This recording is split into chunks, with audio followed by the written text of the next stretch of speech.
Olivia Mitchell smoothed the fabric of her emerald green cocktail dress, her eyes scanning the glittering charity gala.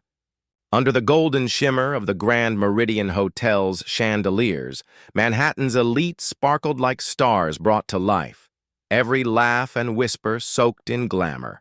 Her hand trembled slightly around her champagne flute when she saw him. Ryan Cooper, her ex-boyfriend, the same man whose emotional games had taken nearly 2 years to heal from.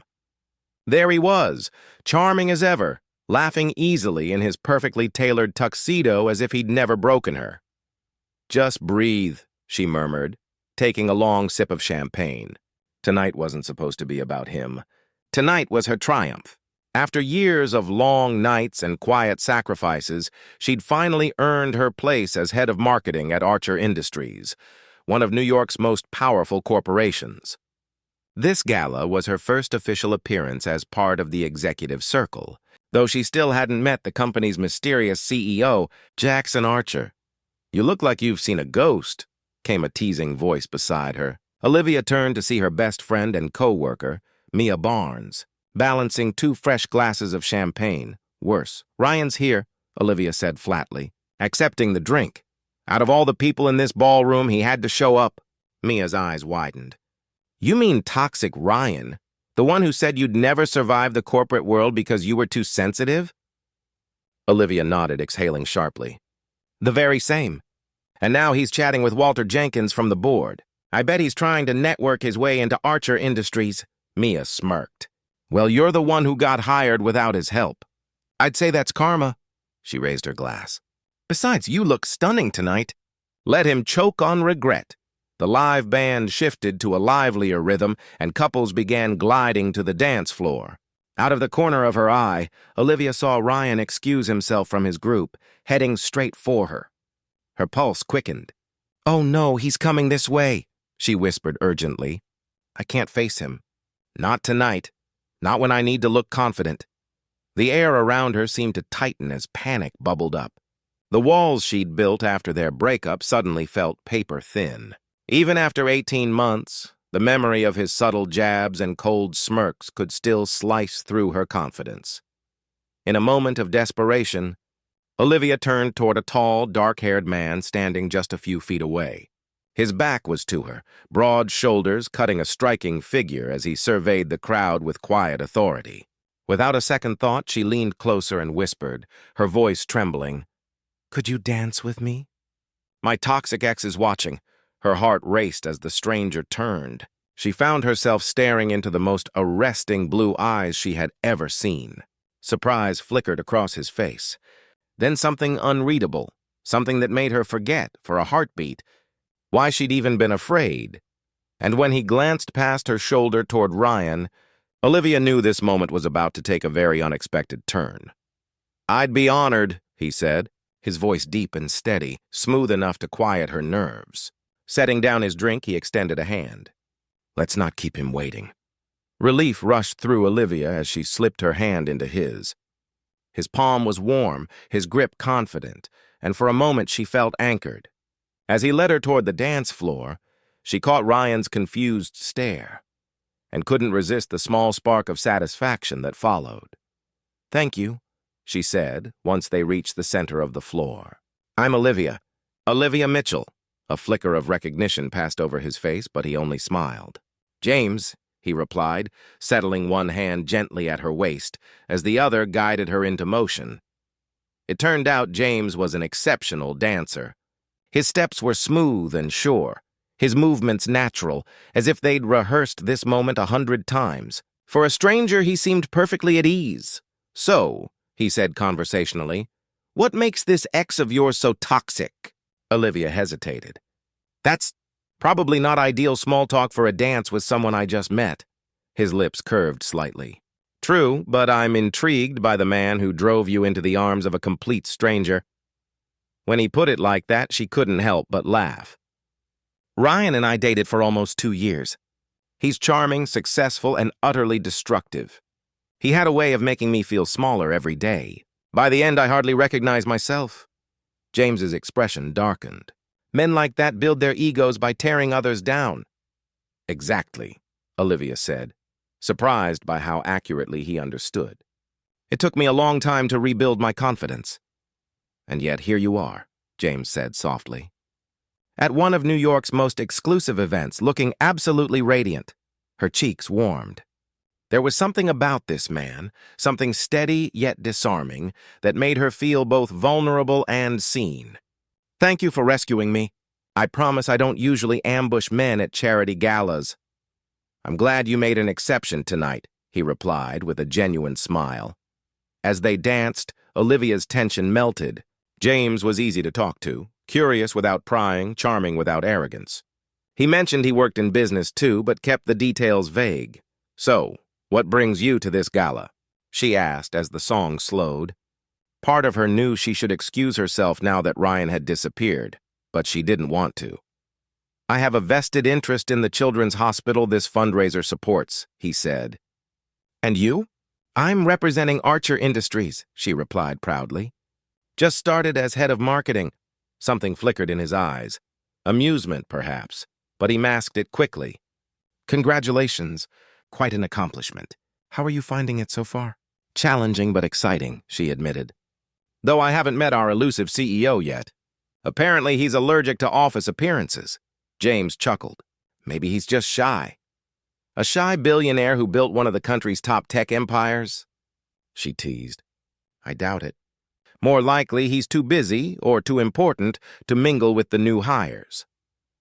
As the song ended, James stepped back slightly but kept hold of her hand. "Would you like a drink?" Olivia glanced around. The room shimmered with laughter and music. Ryan nowhere in sight. Across the ballroom, Mia flashed her a triumphant thumbs up. "I'd like that," she said. They slipped away to a quieter corner. Over champagne, conversation flowed easily. James had a calm confidence, so unlike Ryan's performative charm. He asked thoughtful questions, listened intently, and when he spoke, it was never to impress. Time blurred until Mia appeared, apologetic. "Sorry to interrupt, but Walter Jenkins is asking for you." "Potential clients." "Duty calls?" Olivia sighed, turning to James. "Thank you for the dance and the rescue. The pleasure was mine. Olivia Mitchell." He lifted her hand and brushed his lips across it with effortless grace. "Perhaps our paths will cross again." As she walked away, she looked back. James raised his glass in a silent toast, his enigmatic smile lingering in her mind long after she'd gone. What she didn't know was that James was actually Jackson Archer, her own CEO, the very man she had just described as too self-important to meet new hires. And as he watched her command the room with quiet confidence, Jackson made a mental note. For the first time in over a year, he'd be attending Monday's executive meeting. Monday morning came too fast. Olivia hurried into the boardroom of Archer Industries, 5 minutes late. Exhaustion from post-gala networking etched across her face. She slid into her seat, mouthing an apology to her supervisor. "Victoria Hayes, as I was saying," Victoria continued smoothly, "our third-quarter projections look promising. But the new product line launch needs stronger momentum." She clicked to the next slide. "Marketing has prepared a comprehensive strategy. Olivia will present shortly." Heart racing, Olivia opened her portfolio. This was her first major pitch since joining the executive team. She didn't notice the sudden hush that fell over the room until the door opened. "Good morning, everyone." "Please, don't let me interrupt." That voice. Olivia froze. Slowly, she looked up, and her stomach dropped. Standing at the head of the table was James. Only he wasn't James. He was Jackson Archer. "Mr. Archer," Victoria said, startled. "We're honored by your presence." Olivia's mind spun. She had danced with him, confided in him, criticized him. Jackson smiled politely as he took his seat. "Carry on, Victoria." When it was Olivia's turn, she forced herself to stand. "Good morning," she began, masking her nerves. "As the newest member of the executive team, I'm thrilled to present our marketing plan for the Archer Elite line." Her voice steadied as she spoke. Slide by slide, she outlined her strategy: digital storytelling, authentic branding, customer-focused engagement. "Interesting," Jackson said, breaking his silence. "But won't authenticity dilute our luxury image?" Olivia met his gaze for the first time. Actually, Mr. Archer, research shows modern luxury consumers crave authenticity. They want experiences, not just status. A flicker of approval crossed his face. Continue. By the end, her proposal earned unanimous praise. Even Victoria looked begrudgingly impressed. Excellent work, Jackson said, standing. Let's discuss this further. My office, 3 now. That afternoon, Olivia stood outside the CEO's office, heart pounding. Inside, Jackson greeted her warmly. Olivia, please, sit. She began professionally, portfolio in hand, but he stopped her. Before we start, I owe you an explanation. Sir, that's not... Jackson, he corrected gently. And it is necessary. I wasn't fully honest with you at the gala. You told me your name was James, she said cautiously. He smiled. It's my middle name, so... Half true? Why pretend? She asked, curiosity breaking through her composure. He leaned back. Because that night you saw me, not the CEO. People treat me differently when they know who I am. You didn't. Like Victoria this morning? She teased before realizing her slip. Sorry, that was unprofessional. Jackson laughed softly. Exactly like that. You, on the other hand, told me I was too important to meet new hires. Olivia winced. I shouldn't have said that. They were honest words, he said simply, and accurate. I have been distant. That's something I intend to fix. The conversation shifted to her marketing proposal. For over an hour, they dissected every idea, debating strategies and refining details. It was sharp, stimulating, and unexpectedly easy. When the meeting ended, Jackson rose. I'm impressed, Olivia. Victoria was right to bring you on. Thank you, she said, hesitating at the door. Can I ask, was it coincidence you showed up at that meeting the Monday after the gala? A slow smile tugged at his lips. What do you think? Before she could answer, his phone rang. Tomorrow. Same time, he said, ending the meeting. Over the next 2 weeks, their meetings became routine, intense, productive, and increasingly personal. Jackson respected her insights, challenged her ideas, and, without ever saying it, seemed drawn to her perspective. Your proposal for international expansion is solid, he said one afternoon. But I'm concerned about timing with the Asian markets, Olivia nodded. What if we launch in Europe first, then Asia 3 months later? That could work, he mused. Revise the timeline. Already on it, she smiled. He hesitated. There's a charity dinner this Saturday. The company's hosting a table. I was hoping you'd attend with me. Her pulse quickened. As colleagues, of course, he added quickly. Of course, she echoed, masking a flicker of disappointment. That evening, Mia cornered her. So you and the boss, huh? Word travels fast. We're just working on expansion plans, Olivia protested. Mia grinned. Right. That's why he invited you to the charity dinner, the one he never attends. Before Olivia could respond, Victoria stepped into the elevator, her smile sharp. Impressive how fast you've caught Mr. Archer's attention, Mitchell. Almost like you knew exactly what he wanted to hear. When she left, Mia muttered, Wow, someone's jealous. Saturday night, Jackson's car picked Olivia up for the event at the Pierre. Her midnight blue gown shimmered under the chandeliers as he greeted her in the lobby.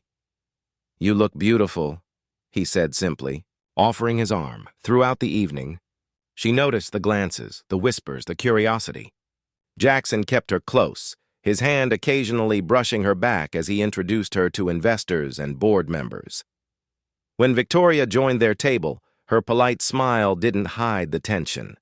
Every time Jackson leaned toward Olivia, Victoria's jaw tightened. Everything okay? Jackson murmured. Just feeling a bit observed, Olivia admitted. Let's step outside, he suggested. On the terrace, the city glowed beneath them. Olivia inhaled the crisp night air. Better, she said softly. Good. He paused. Can I ask you something? Anything. Why me? She asked instead, surprising herself. You have an entire team of seasoned executives. Why choose to work so closely with me? Jackson's expression softened. Because you challenge me. You see things differently and you're not afraid to speak your mind. Do you know how rare that is? Her lips curved. Even after I told you you were too important to meet your employees. Especially after that, he said, stepping a little closer. You told me the truth, and that is invaluable. There was something in his eyes, an intensity that made Olivia's heartbeat stumble. The professional walls they had so carefully built seemed suddenly fragile beneath the moonlight. For one suspended moment, the air between them held its breath. Then the terrace door opened. Both turned as Ryan Cooper stepped out, freezing when he saw them together. Olivia, he said, recovering quickly, his trademark charm sliding into place. I thought that was you earlier. You look... Well?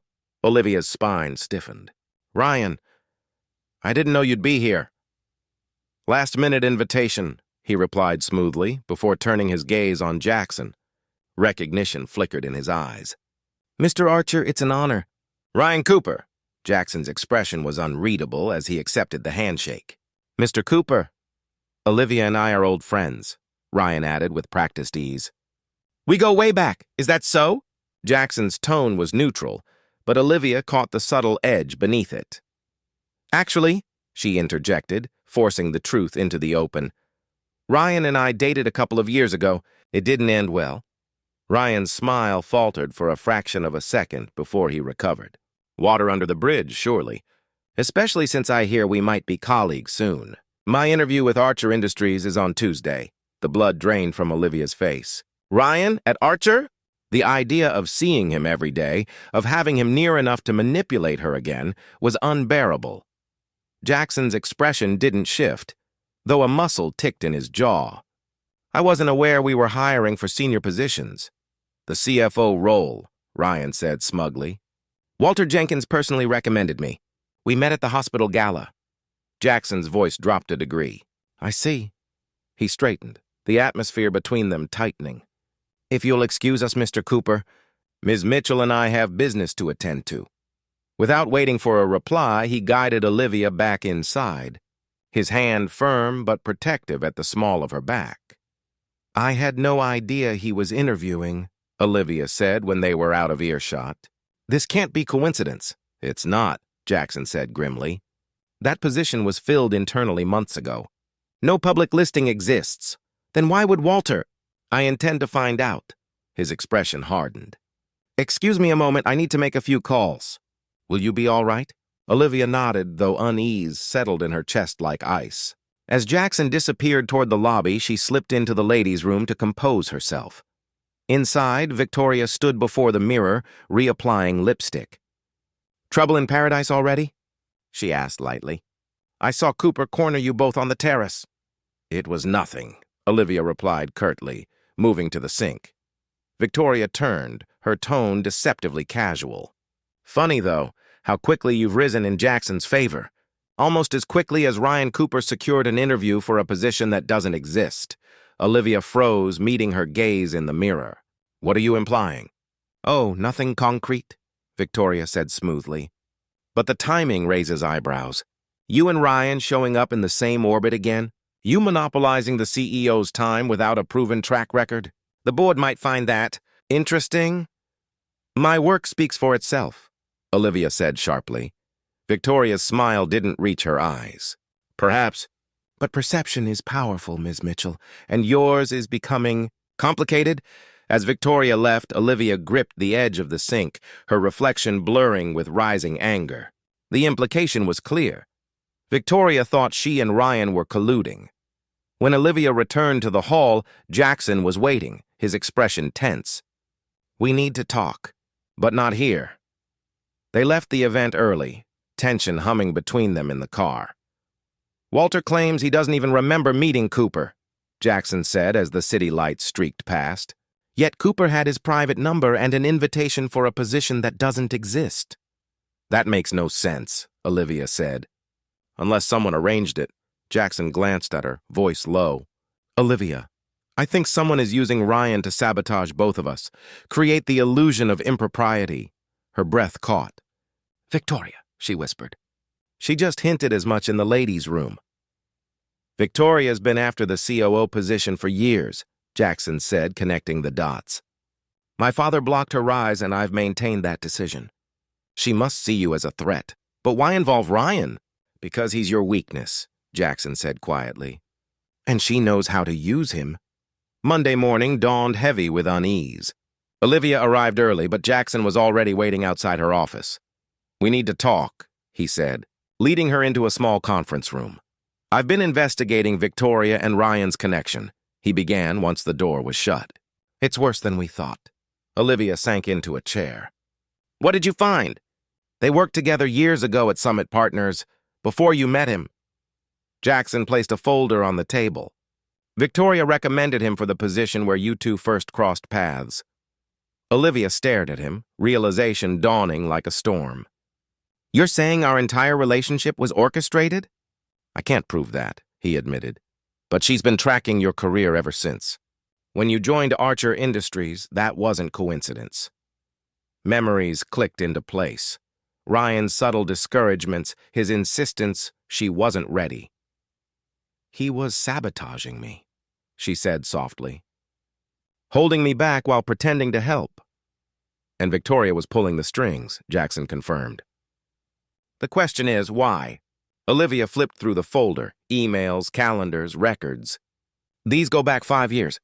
Before I even met Ryan." "Keep reading," Jackson urged. The pattern was unmistakable. Victoria had quietly built a web of loyal subordinates across companies, promoting those who owed her their positions. "She's building her own empire," Olivia murmured. "But why target me?" Jackson hesitated before saying, "Because you're standing between her and a third of Archer Industries." Her brows furrowed. "What?" He sat beside her. "Archer Industries was co-founded by my parents. My mother was the creative force. When she passed, my father created the Eleanor Archer Foundation, owning 30% of the company. By charter, control of that trust transfers to the chief marketing officer after holding the role for 1 year." Olivia's eyes widened. "And Victoria has been acting CMO for 11 months. "Exactly. In 1 month, she controls nearly a third of Archer Industries." "But I'm not her competition," Olivia protested. "I'm just head of marketing." "No," Jackson said softly. "But your ideas and the board's growing admiration made her nervous. And my interest in your work only confirmed her fears. So she brought Ryan back," Olivia finished, "to make me look compromised, to destroy my credibility." Jackson nodded grimly. "If the board thinks I promoted you out of personal bias, any restructuring I propose will be questioned." "We need proof," Olivia said, flipping through the documents. "Something undeniable." "Agreed," Jackson said, pacing. "We have patterns, but no confession," Olivia thought for a moment. "Ryan's interview, tomorrow. What if we record him?" "He's too careful," Jackson warned. "Not if he thinks he's talking to someone he trusts," she countered. "Someone like Victoria." Jackson's eyes sharpened. "A bait conversation." "Exactly," she said. "Can you make that happen?" Jackson allowed a faint smile. "I own the servers, Olivia. I can make anything happen." The next morning, Olivia waited in a small executive meeting room wired for recording. Jackson's calm voice over the intercom steadied her nerves. "He's on his way up. Just get him talking." When Ryan entered, surprise flickered across his face. "Olivia, where's Victoria?" "Running late," she said smoothly. "She asked me to brief you before she arrives." Ryan frowned. "Why would she do that?" "Because we need to get our story straight," Olivia replied, meeting his gaze. "About how we know each other, and about my role here." He hesitated, then relaxed slightly. "Victoria didn't say you'd be involved directly." "Plans change," she said lightly. "The board meeting's been moved up." "What exactly did she tell you?" "Everything," Olivia said evenly. "Your history together. How you monitored my career. The Eleanor Archer Foundation. That last phrase was the gamble." Ryan's reaction told her everything. He exhaled and stepped closer. "So you know what's at stake." 30% of Archer Industries," she said. "That's why she tracked me since Summit Partners. I was a threat." Ryan's smile turned predatory. "Victoria's good at spotting threats early. When she saw your proposal at Summit, she knew you could disrupt her plans. That's why she asked me to take an interest." Olivia's pulse thudded, but she kept her voice calm. "So our entire relationship was a setup." "Not entirely," Ryan said, almost fondly. "She wanted to see if you were ambitious or dangerous. The relationship just made it easier." And the way you criticized me undermined my confidence? He shrugged. Career management? Victoria needed you competent, not competitive. You're talented, Olivia, but too emotional for leadership. Those words no longer broke her. They ignited her. And now? She asked coolly. What's Victoria's next move? Restructuring, Ryan said casually. Jackson Archer's too sentimental. She plans to change that once she controls the foundation. He glanced at his watch. Speaking of Victoria, she should be here by now. She's not coming, Olivia interrupted, standing. But thank you for confirming everything we needed. The door opened.